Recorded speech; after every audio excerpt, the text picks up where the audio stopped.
रमेश के साथ रहने वाला मुकेश ये सब देख लेता है और वो दौड़कर उमा को बताता है। ये सब क्या हो गया? हे प्रभु, ऐसा दुख क्यों?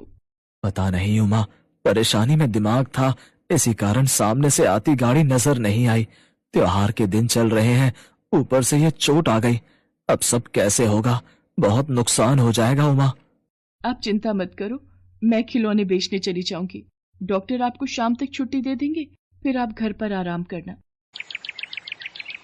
अगले दिन उमा खिलौने बेचने निकलती है। भैया जी खिलौने ले लो। दीदी जी ये देखो, तीर, तलवार, धनुष, गदा रंग बिरंगी। मेरे खिलौने तो कोई भी नहीं खरीद रहा, सब मंदिर के सामने बनी बड़ी दुकानों से ही खरीद रहे हैं। अब मैं क्या करूं? हे राम जी मदद करो। उमा भगवान राम को मन ही मन याद कर रही थी और उसकी प्रार्थना स्वर्ग में राम दरबार में पहुंची। प्रभु, आपकी भक्त की करुण पुकार से मन विचलित हो रहा है, अपने भक्त के दुख को दूर कीजिए। हनुमान, इसी समय पृथ्वी लोक पर जाओ और उमा के दुखों का निवारण करो। जो आज्ञा प्रभु। जय श्री राम। तुझे थोड़ी देर पहले हमने कहा था अपने टोकरे को उठाकर कहीं और बैठ, मंदिर के बाहर बैठने की जरूरत नहीं है, तो फिर यहीं उठकर आ जाती है। भैया जी मुझे थोड़े से खिलौने बेचने दो, मेरे पति की तबीयत ठीक नहीं है, मुझे पैसों की बहुत जरूरत है।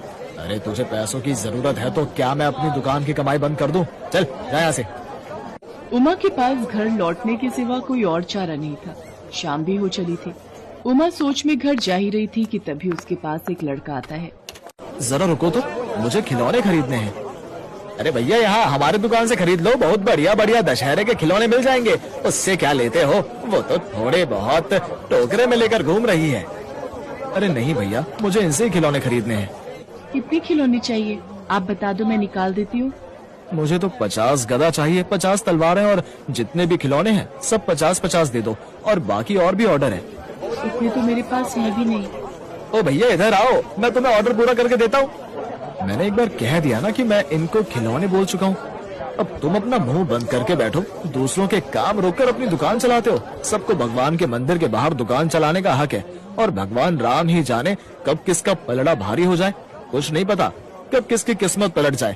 आप ये 50,000 रूपए एडवांस रखो और दशहरे वाले दिन सभी खिलौने बनाकर यहाँ राम मंदिर में ले आना। दशहरे के मेले में यहाँ आए सभी बच्चों को हमारी तरफ से मुफ्त में ये खिलौने बांटे जाएंगे। उमा वो रुपए लेकर खुशी खुशी घर चली जाती है और उमा घर जाकर सारी बात रमेश को बताती है। रमेश ये सुनकर हैरान रह जाता है कि उन्हें खिलौने बनाने का इतना बड़ा ऑर्डर मिला है। वो अपने साथ कुछ कारीगर और रख लेते हैं ताकि काम जल्दी हो सके, और दशहरे वाले दिन तक उमा और मदन सारे खिलौने बनाकर तैयार कर लेते हैं। सुनो, आपने 2-3 दिन से बिल्कुल आराम नहीं किया, अब आप दवाई लेकर आराम करो, तब तक मैं ट्रक में ये सारा माल राम मंदिर पहुंचा कर आती हूँ। उमा ट्रक में सारे खिलौने लेकर राम मंदिर पहुंचती है। आपने दशहरे के खिलौने बहुत बढ़िया और मजबूत बनाए हैं। किशोर बेटा, अच्छा इन्होंने मंदिर के लिए खिलौने बनाए हैं। नमस्ते बहन जी। नमस्ते। ये मेरे पापा हैं। पापा, पुजारी जी बिल्कुल ठीक कह रहे थे, इनके हाथों में अद्भुत कला है। इन्हें ऑर्डर देकर हमने बिल्कुल ठीक किया। कौन से पुजारी? मैं कुछ समझी नहीं। अरे इसी राम मंदिर के पुजारी जी, जो यहाँ के सेवादार हैं। तभी राम मंदिर के सेवादार पुजारी जी आ जाते हैं। नमस्ते रोशन लाल जी, कैसे हो? बड़े दिनों बाद मुलाकात हुई। और बेटा किशोर, क्या हालचाल है? पुजारी जी, हम तो आपको 2 दिन पहले ही मिले थे। आपने ही तो हमें इनके बारे में बताया था। जो दशहरे के मेले के लिए खिलौने बनवाने थे, वो इन्होंने ही तो बना कर दिए हैं। मैंने बताया था, पर मैं तो आपको बहुत दिनों के बाद देख रहा हूँ। हे प्रभु, मुझे इतने वर्ष हो गए इस राम मंदिर की सेवा करते हुए, पर आपके कभी दर्शन नहीं हुए। आपकी ये कैसी लीला है प्रभु? सब लोग हैरान रह जाते हैं। उन्हें यकीन हो जाता है कि हो न हो, उमा पर भगवान राम की कृपा हुई है। जब ये बात रमेश को पता चलती है तो वो भी उमा के साथ राम मंदिर जाता है और दशहरे की पूजा करता है। शाम के समय रावण, कुंभकर्ण और मेघनाथ के पुतले जलाए जाते हैं। मेले में आए सभी बच्चों को उनके द्वारा बनाए खिलौने बांटे जाते हैं। इस घटना के बाद किशोर और उसके पिता उमा और रमेश को खिलौनों की फैक्ट्री खोलकर दे देते हैं।